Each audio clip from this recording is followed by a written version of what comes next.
Let's talk to Peter Power, a former senior officer from Scotland Yard, now managing director of Visor Consultants. That's a company which really deals in management of crises. Peter, I mean, what can we do as a city? What can we do as a people?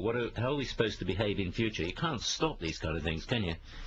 Well, you can reduce the amount of opportunity. Really, we should be thinking about taking some reasonable steps against unreasonable people.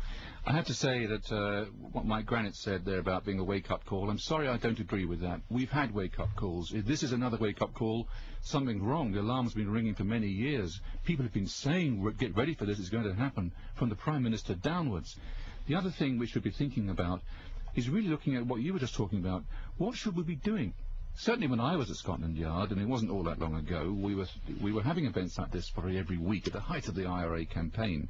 Big difference then, of course, mostly, not always, we had enough warning, although that was a little bit circumspect in some cases.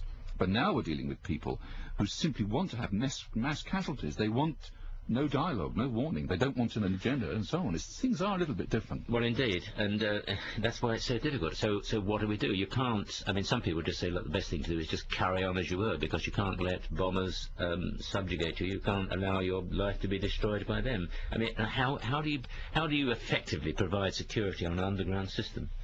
Well, you're quite right. Security at very best is proportionate. It'll never, ever be absolute.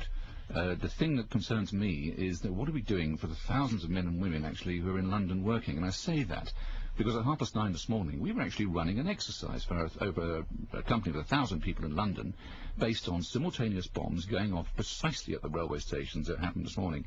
So I still have the hairs on the back of my legs standing upright. And to get this quite straight, you were running an exercise to see how you would cope with this, and it happened while you were running the exercise? Precisely. And it was about 9:30 this morning. We planned this for a company, and for obvious reasons I don't want to reveal their name, but they're listening and they'll know it.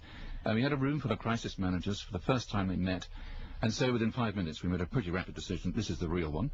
And so we went through the correct drills of activating crisis management procedures to jump from slow time to quick time thinking and so on. Well, that's all very good, slow time to quick time thinking and crisis management procedures, but, you know, if you've just been blown up by a bomb on a train, none of that helps very much. I mean, you know, I'll come back to it.